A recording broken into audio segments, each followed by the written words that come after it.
the list goes on. And hydrogen looks like it has the potential to have the lowest climate impact compared to all of the other options. And on top of that, it has the potential to have really one of the best costs compared to all of the other options. So it's a challenge. It's one where we have to develop technology for. It's one where there's an ecosystem that needs significant change for. But let's say the carrot or the prize at the end is significant, and that's why we're pushing so hard in that direction. Thank you. And if I could ask the same question to Brian, what role do you see for hydrogen in aviation for yourselves? Thanks, Ms. Monahan. We are organized around a four-part pillar that I'd like to describe and sort of put hydrogen in context for our decarbonization strategy. The first element of our pillar is fleet renewal and generational efficiency improvements. Second is network and operational optimization. Third is sustainable aviation fuels. And fourth are advanced technologies like hydrogen. So just briefly on each of those. On fleet renewal and generational efficiency improvements, new airplanes provide significant efficiency gains. Each generation of aircraft reduces fuel use by about 15 to 25%. So fully deploying the latest generation of aircraft is the most significant contribution to emissions avoidance and reduction available to us over the next decade. Sorry, can I just ask you then, how quickly would you renew the fleet? So right now, the latest generation of aircraft, as an example, between both Boeing and Airbus, are a minority of the fleet within their classification or within those market segments. And so there's a significant opportunity over the coming decade to introduce those new aircraft into the fleet. Okay. Thank you. Just briefly on the second, briefly on efficiency for a second. So those efficiency gains are important, and those efficiency gains will continue. They'll absolutely continue. But we know that efficiency doesn't necessarily get us all the way towards net zero. And so the other elements of our strategy come into play. So briefly on network and operational optimization, we assess that flying aircraft more efficiently in the airspace can reduce emissions by about 12%. These include introducing procedures such as continuous descent approaches, equipment upgrades, GPS, etc. We are demonstrating those right now on a program that we call Eco Demonstrator, which is a large-scale aircraft that flies and matures these technologies. The third element of our strategy is sustainable aviation fuels. So given the near-term needs for emission reductions, as Mr. Llewellyn pointed out, and that the primary sources of aviation emissions are longer haul flights, sustainable aviation fuels offers the most immediate and far and away the largest potential to reduce carbon emissions over the next 20 to 30 years in all aviation segments. So we have flown 100% SAF on our aircraft in 2018. We've recently committed to making all our aircraft 100% SAF capable by 2030, removing any technical barrier to... Sorry, I'm missing that 100%. Sustainable aviation fuels. Okay, thank you. So right now, just as an example, the aircraft are generally certified to use blends of sustainable aviation fuels that are up to about 50%. So getting to 100% sustainable aviation fuels on regular flights has some technical barriers. We have committed to eliminating those technical barriers by 2030, thus removing any aircraft level barrier to deploying sustainable aviation fuels at scale. And now are turning our attention to actually scaling their use in aviation. And then to the question and the last point, the fourth pillar of our strategy is advanced technology and alternative propulsion systems, electric, hydrogen, etc. So we have flown a number of electric aircraft. We have established a joint venture which will certify an electric autonomous airplane. That joint venture is called Wisk. That's a small aircraft that carries roughly 2 people, and it's fully battery powered. On hydrogen, We have a long experience with hydrogen. In 2008, we flew a fuel cell-based aircraft. In 2012, we flew a liquid hydrogen and combustion-based aircraft. In 2012, we also flew a fuel cell on board one of our large-scale 7 Series aircraft. And likewise, we have some significant technology development in our space systems, which are related. A few weeks ago, we as part of the SLS program, had demonstrated a system that has effectively 1 million kilograms of LH2 and millions of pounds of thrust. And so those relevant technologies we are exploring. We have flown in the past, and like Mr. Llewellyn, we could talk about those sort of opportunities and challenges there. Thank you. That was really comprehensive. If Glenn, if I could come back to you again and just ask, I understand that Airbus has recently halted its research into electric aeroplanes. Do you have reasons to believe that hydrogen will be different?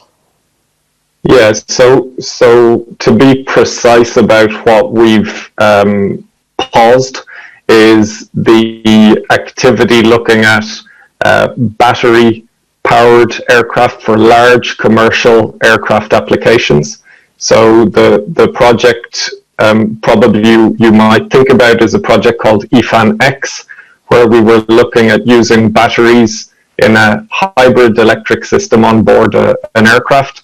And really what we saw is that batteries are just not progressing at the speed that we need in order to achieve, I think, the ambitions which we've set ourselves, but also we see in terms of expectation from society and regulators. So battery technology is just not moving fast enough for commercial aviation applications. We've seen in various discussions earlier today that many industries have the option for perhaps short-range missions, smaller aircraft, smaller applications for very small aircraft, for very short-range applications. Batteries are still perhaps interesting, but when we talk about commercial aviation, which is really where the bulk of the climate impact is, then batteries are not an option. And to put it into context a little bit, the best certified lithium-ion batteries we could imagine in the coming years are about 150 watt-hours per kilogram. So that's the amount of energy per kilogram. Hydrogen has about 33,000 watt-hours per kilogram. Kerosene has 12,000 watt-hours per kilogram. So hydrogen has more energy per kilogram than even kerosene. Now it has a challenge in terms of volume, which we can talk about, but battery technology would need to go very, very far to compete with hydrogen for large aircraft applications, and that's the bulk of the climate impact. That's what we want to address. So that's why we're pushing so hard in our exploration of hydrogen. Thank you. We've heard some evidence that it's limited at the moment, that water vapour emissions can actually contribute to global warming as well, because they can capture particulate matters. Do we need to be looking at this more carefully? Yeah, and that's to either of you who's able to answer. Yeah, for sure we do. I think the climate science around aviation and emissions at altitude has progressed quite a lot over the last decade, but our understanding and the level of uncertainties is still at the level where we need to progress further. We have plans to flight test various different types of energy, so including kerosene, Jet A1, different sustainable aviation fuels, hydrogen, and we want to be able to analyze what is in the jet stream behind these aircraft, and we want to provide that data to climate scientists so that we can come up with scientifically relevant solutions. We're already engaged with climate scientists, and that's why we have quite a lot of confidence that hydrogen is so promising, that even when you take into account the the water vapor, there is no particulate matter and therefore no ice accretion and therefore much less radiative forcing. So we see lots of things going in the right direction, but we want to absolutely confirm all of that as part of our decision-making process over the next few years. And some of these fuels you've mentioned, how dependent are they on direct air carbon capture and or other technologies? Yeah, so synthetic fuel is very dependent on direct air carbon capture if we want it to be carbon neutral. You can use carbon from point source, so off an industrial chimney, but then you wouldn't be net zero. So you need direct air carbon capture in order to be net zero. And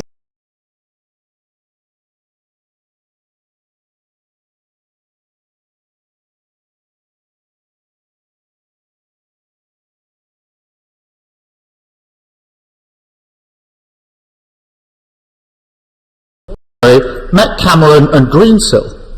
We know that senior legislation, especially to zero carbon heating, will be a huge task. Does the COP president believe that heat pumps can adequately replace all gas boilers? And if there's a need for supplementary heating, what form does he think this should take? Mr. Speaker, I refer the honourable gentleman to the 10-point plan, which set out very clearly the progress that we want to make in terms of decarbonising buildings and homes as well. And of course, heat pumps will play a part. We've also set out in there our plans in terms of the use of hydrogen for home heating as well. We now come to questions to the Prime Minister. And we start with Gagan Mahendra. Gagan. Number one, Mr. Speaker. Mr. Speaker, I know colleagues across the House will wish to join me in paying tribute to our dear friend and colleague Dame Cheryl Gillen, who sadly died last week. An MP for Chesham and Amersham for 29 years, she will be remembered for being a strong voice for her constituents, a brilliant campaigner, including her advocacy for autistic people and their families, and for being the first female Secretary of State for Wales. I also want to pay tribute to Baroness Shirley Williams, a pioneer for women in politics and in government, and to our former colleague Peter Ainsworth, who was passionate about his causes, especially the environment. Mr. Speaker, this morning I had meetings with ministerial colleagues and others. In addition to my duties in this House, I shall have further such meetings later today. Thank you, Mr. Speaker. Dame Cheryl represented her constituents with considerable effectiveness for nearly 29 years and is already sorely missed in this place, especially by many of the newer members, as she was so kind to us in our first month in this place. One of her passions was the protection of chalk streams, in particular the River Chess, which passes through my constituency of South West Hertfordshire. Many MPs are increasingly concerned about reports of partially treated sewage being released into our rivers, with knock-on health impacts for both humans and animals. Can my right honourable friend reassure this House that this government will actively protect our rivers and streams? Mr. Speaker, my honourable friend is entirely right to raise the concern that we fully share about sewage overflow from into rivers such as the Chess, and that's why we have set up the Storm Overflows Task Force to address the matter, working with the water industry regulators and environmental groups, and last month we announced legislation, plans for legislation to address this very issue. Now comes the Leader of the Opposition, Right Honourable Keir Starmer. Thank you, Mr. Speaker. Can I join the Prime Minister in his remarks about Dame Cheryl Gillen, who I work with on a cross-party basis and remember with fondness, and Ian Gibson, who also passed away this week. Both commanded respect on all sides of this House and will be sadly missed. Can I also pay tribute to Shirley Williams? She was a great parliamentarian, a formidable minister and cabinet minister. She loved this House, the other place, and frankly anywhere where she could debate ideas and politics. For many years she was Labour's loss, Today she is Britain's loss, and my thoughts are with her family and loved ones. Mr. Speaker, does the Prime Minister believe that the current lobbying rules are fit for purpose? Mr. Speaker, I join the right honourable gentleman in what he said about Ian Gibson, and I indeed share the widespread concern about some of the stuff that we're reading at the moment, Mr. Speaker, and I know that the Cabinet Secretary shares my concern as well. I do think it is a good idea in principle that top civil servants should be able to engage with business and should have experience of the private sector. When I look at the accounts I'm reading today, it's not clear that those boundaries have been properly understood, and I've asked for a proper independent review of the arrangements that we have to be conducted by Nigel Boardman, and he will be reporting in June, and if he has any representations he wishes to make on that subject, he should do so to Mr. Boardman. Stop. Mr. Speaker, I know the Prime Minister is launching an inquiry. That inquiry isn't even looking at the lobbying rules. I'm not sure it's looking at very much at all, because every day there's further evidence of the sleaze that's now at the heart of this Conservative government. Let's just look, shake your heads, let's just look at the latest scandal. A wealthy businessman, Lex Greensill, was hired as a senior advisor to David Cameron when he was Prime Minister. We've all seen the business card. After he left office, Cameron, became a paid lobbyist for Lex Greensill. Next thing we know, Cameron arranged access for Greensill with cabinet ministers and senior officials, and he lobbied for taxpayers' money on behalf of Greensill Capital. We also know the Chancellor pushed officials. We know the Health Secretary met Cameron and Greensill. We know that senior officials met Greensill Capital regularly. And now, even more unbelievably, we know the government's former head of procurement, no less, became a Greensill advisor while he was still a civil servant. Does the Prime Minister accept there's a revolving door, indeed an open door, between his Conservative government and paid lobbyists? Mr. Speaker, this is a government and a party that has been consistently tough on lobbying, and indeed we introduced legislation saying that there should be no taxpayer-funded lobbying, that quangos should not be used to get involved with lobbying.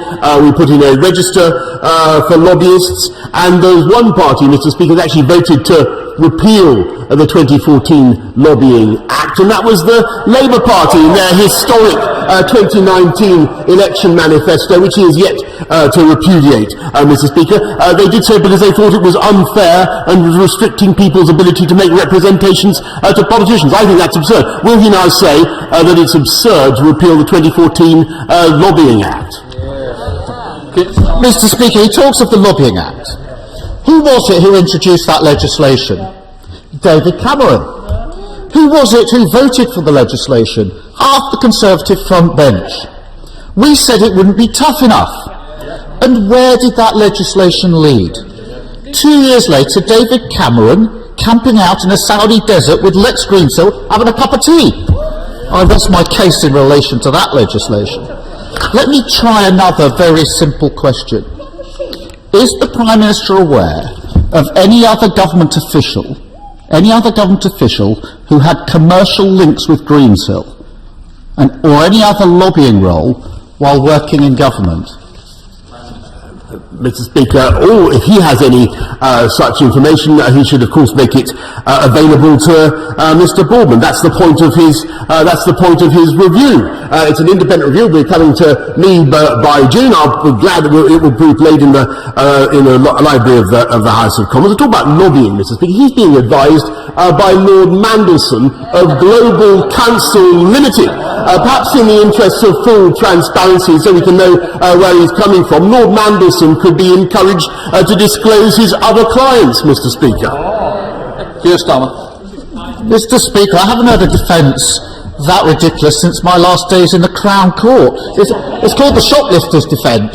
Everyone else is nicking stuff, so why can't I? Mr. Speaker, it never worked.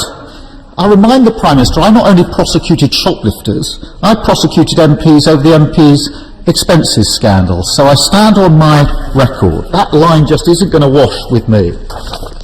It was a former Prime Minister, and I suspect now a former lobbyist, who once said, "This isn't a minor issue with minor consequences. Government contracts potentially worth hundreds of billions of pounds are at stake." So can the Prime Minister now answer the question the Chancellor's been ducking for weeks? How was it that Greensill Capital, a company employing David Cameron, got the green light to give hundreds of millions of pounds of taxpayer-backed loans?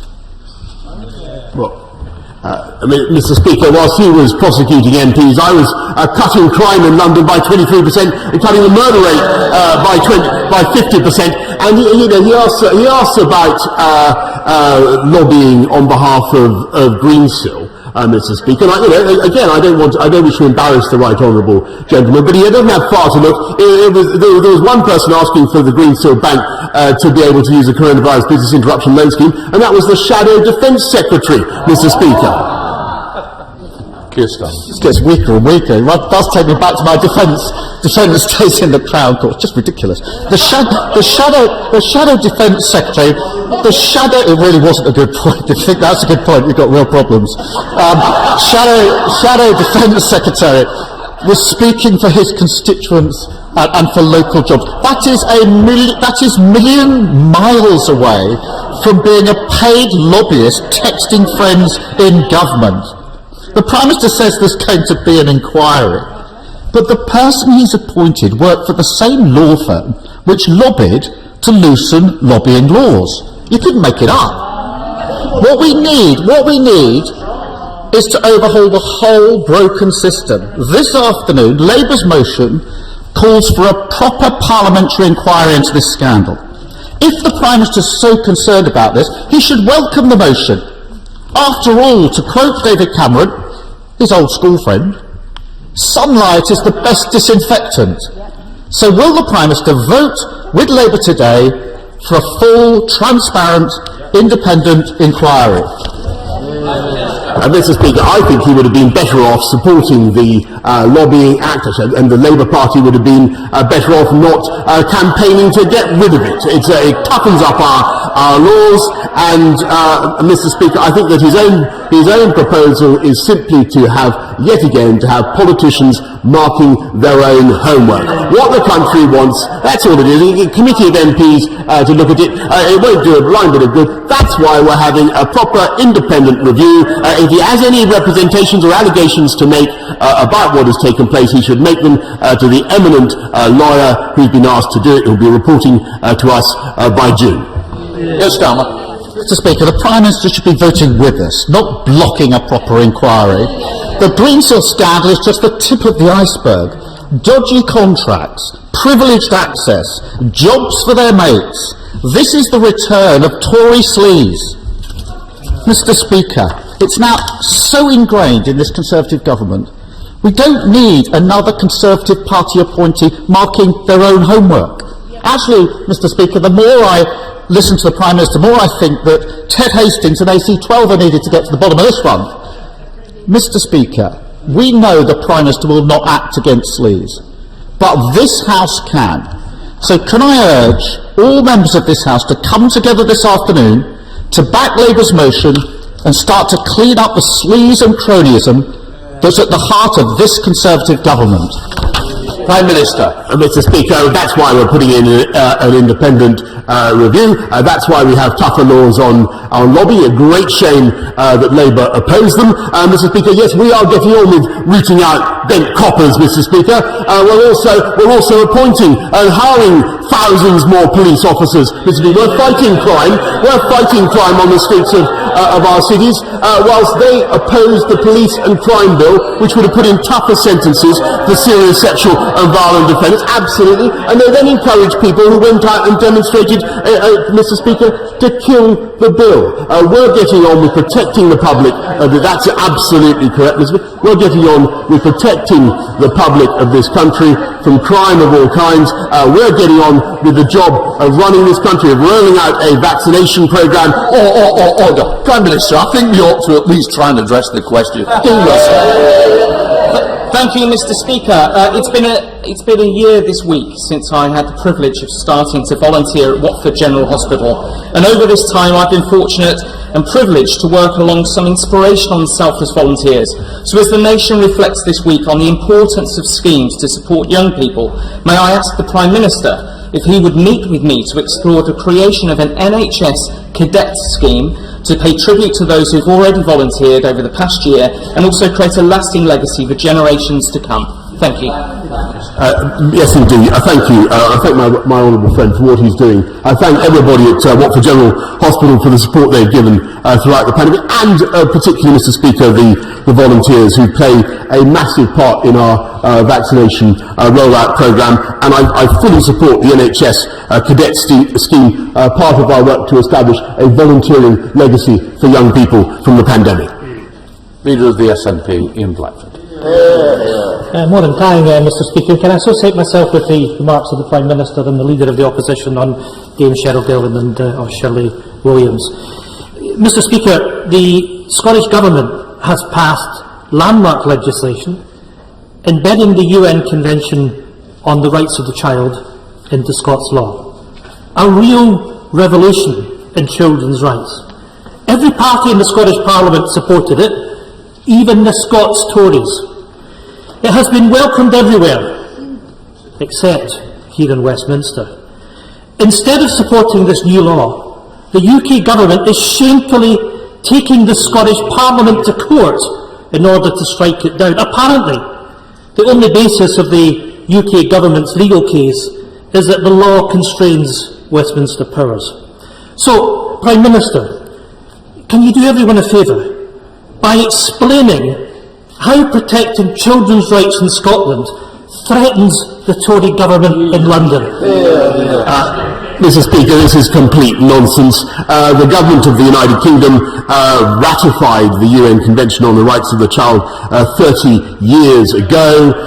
We all support it. It has nothing to do with the rights of vulnerable children, which we all protect. This is simply an attempt by the SNP to stir up constitutional chaos and create another fictitious bone of contention between themselves and the rest of the country. If they really cared about the rights of the child, Mr. Speaker, they would do much more to improve education in Scotland, where they are so lamentably failing, Mr. Speaker.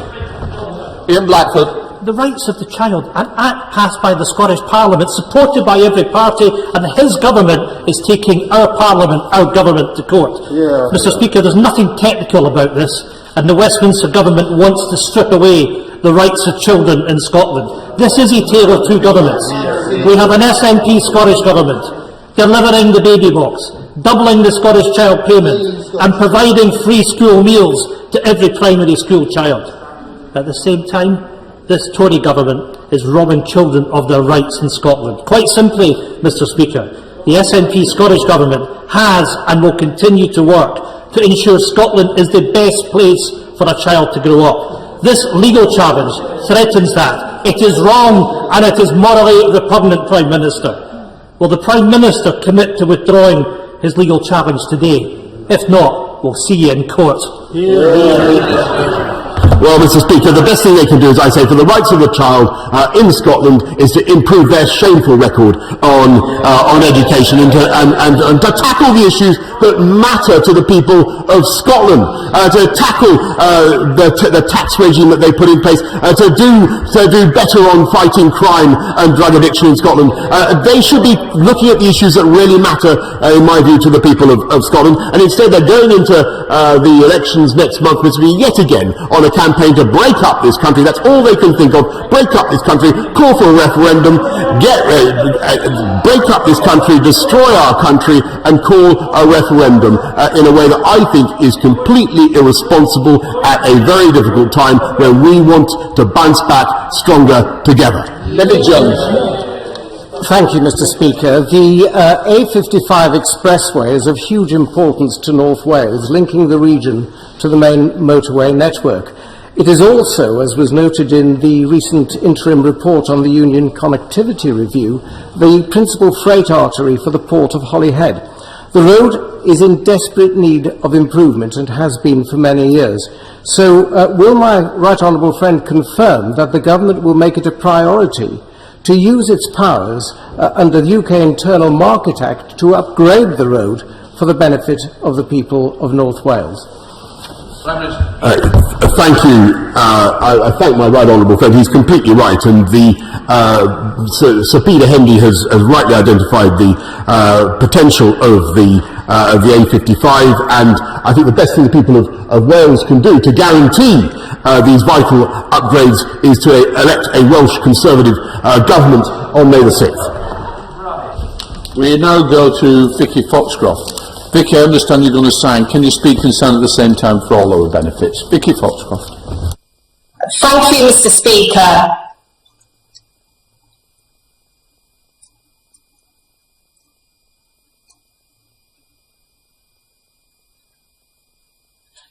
And if the Prime Minister doesn't understand, imagine how those who rely on British Sign Language feel at his press briefings.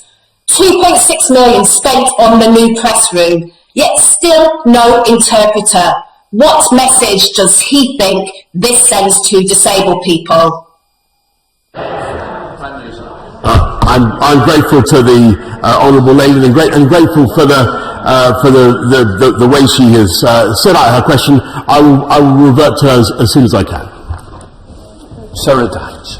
Thank you, Mr. Speaker. Does my right honourable friend agree with me that it is thanks to the sacrifice of the British people during lockdown and the great success of the vaccination programme that lots of small businesses across the whole country and in my constituency in Derbyshire Dales, like Brocklehurst, who supplied clothing to the Duke of Prince Philip, that they can remain open? Will you join with me in a campaign to shop local as we come out of lockdown?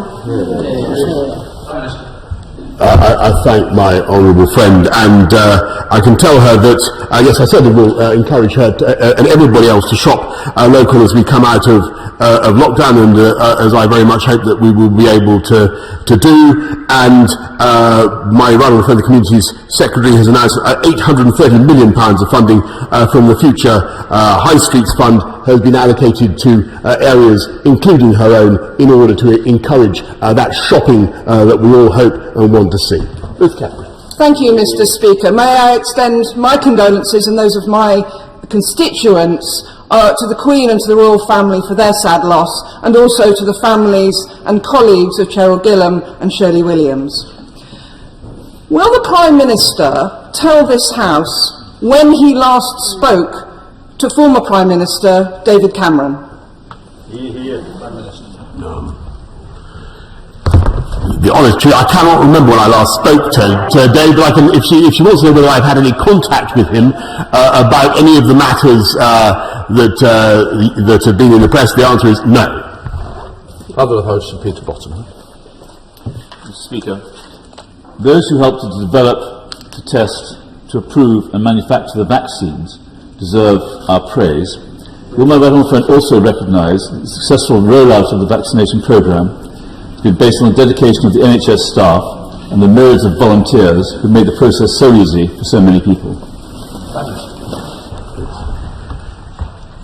My right honourable friend is completely right. This has been a colossal team effort. It has been led by the NHS with GPs very often doing the lion's share of the work, but they've been supported by the Army, by local council officials who have also been absolutely magnificent, and as colleagues have said earlier, by volunteers as well. 16 withdrawn, so we go to Dr. James Davies. Thank you, Mr. Speaker. The interim findings of Sir Peter Hendy's Union Connectivity Review are very much to be welcomed. he highlights the improvements that need to be made to the railways in North Wales linking up with Merseyside and Manchester, as well as the A55. These, of course, can help to level up the region. Will my right honourable friend confirm that the identified projects within Sir Peter Hendy's work in North Wales will receive a fair chunk of the £20 million of development funding as part of the agenda, and will he commit to implementing the findings of Sir Peter Hendy's final report when it's released in the summer? I thank my honourable friend. We will look at what Sir Peter has to say. I think he's come up with some very interesting interim proposals, particularly about improving connectivity along the North Wales coastline, the routes into Merseyside, and on the A55. I repeat what I said to my right honourable friend earlier on. There is a great opportunity to do that if people will vote Conservative and vote for a Welsh Conservative government on May the 6th, Mr. Speaker. Let's go to Howell Williams. Howell. Thank you, Mr. Speaker. In 2007, my friend Adam Price, then the member for Carmarthen East and Dynevor, proposed an elected representatives prohibition of deception bill. At this distance in time, it would be unkind to quiz the Prime Minister on the detail, because he is seen as a big thinker. So today, perhaps he could tell the House what he thinks of the principle of that bill, which is that on important matters of public policy, politicians must not lie. Well, I certainly agree. I have a high regard for the honourable gentleman, and indeed I remember the happy times with his colleague Adam Price. I don't remember the details of his bill, but I think, Mr. Speaker, we will all concur with the basic principle that he's just enunciated. Esther Backday. Thank you, Mr. Speaker. Former Police Inspector Kash Singh set up One Britain, One Nation, otherwise known as OBON, to bring together all communities, all classes, all ethnicities, races and religions to celebrate being British. OBON Day is held in June. However, next week, on April the 22nd, will be the launch of it at a school in Bradford. Will the Prime Minister join me in congratulating Kash Singh for his fantastic initiative for all communities to come together in a common pride of being British? And will he also make a message for the launch next week? I said, yeah, I'll do my best, Mr. Speaker. I fully support what she's doing, and I congratulate Kash Singh on his work. And it is incredible at this time, Mr. Speaker, that people want to split our country up rather than bring us together. That's what they want to do. I think it's an absolute tragedy that they still think like that. I think they're going to change, Mr. Speaker. But I wish everybody at OBON all the very best. Kim Johnson. Thank you, Mr. Speaker. And contrary to the conclusions of the Race and Ethnic Disparity Report, institutional racism still exists. And 40 years since the Liverpool 8 uprisings, black communities continue to suffer racial injustice. And the report downplays the structural inequalities that still exist. The Resolution Foundation announced today that unemployment rate for young black people rose by 35% compared to 13% for their white counterparts. Can the Prime Minister confirm the allegations that Downing Street redrafted the report to change the narrative, and does he agree with me that this report should now be withdrawn? Thank you. I thank you, Honourable Lady, but actually, when you look at the report and read it in detail, there's not everything that this government is going to agree with. Of course not. There are some interesting observations, some interesting ways of looking at things, and we will be responding in due course. But what we say is that nobody should be in any doubt as to the reality of racism, to the reality of the struggle that too many people face, and we are going to do everything we can to stamp it out, and particularly to help young black people get the jobs, get the education that they need. Thank you, Mr. Speaker. As my right honourable friend will know, as we build back better, we need to inspire the next generation of scientists and engineers. Will he therefore agree to work with Engineering UK and Big Bang Digital to provide a short online introduction to this year's event to reinforce the message that a career in engineering is rewarding, it's creative and can transform transform the world around us for the better? And will he recognise the extraordinary contribution engineers have made and are making in our battle against COVID? I thank my friend, because engineers have obviously been crucial, and scientists of all kind, in the fight against COVID. And this is the moment, Mr. Speaker, to become an engineer, or to work towards being an engineer. We're putting a huge £640 billion investment into the infrastructure of this country over the next few years. We're going to need skilled young people to be going into engineering. That's why we put in the T-levels. I congratulate my honourable friend on his initiative. I will do my best to support him.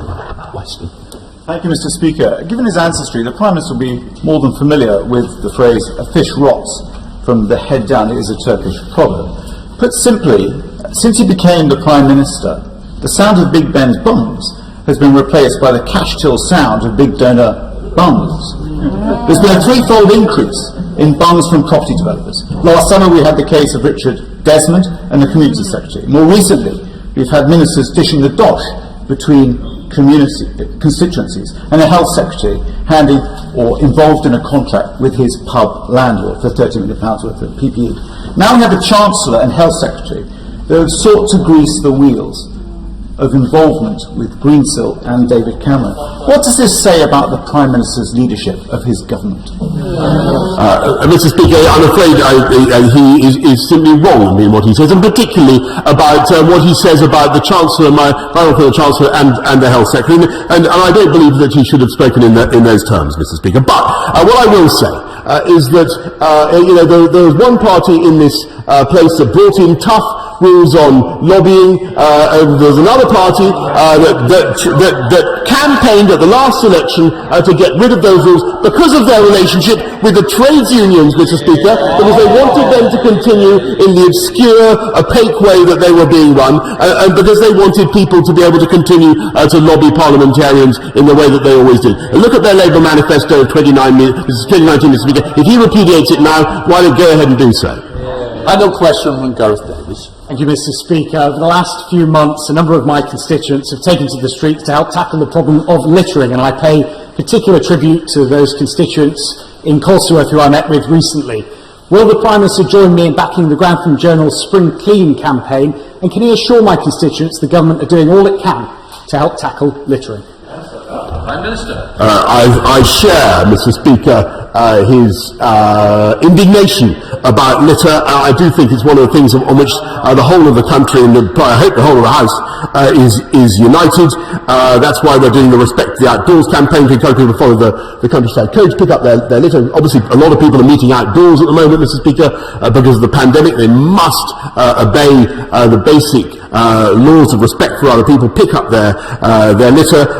We're putting money into new litter bins, and yes, Mr. Speaker, we are increasing fines on the spot, fines for littering. I know that there will be many libertarians in this place who think that's unfair and draconian. Personally, Mr. Speaker, I think it's the right thing to do. I abhor litter, and I urge anybody who sees anybody throwing away a crisp packet to tick them off and tell them to pick it up, Mr. Speaker. I am now suspending the House for 3 minutes to enable necessary arrangements to be made for the next business order.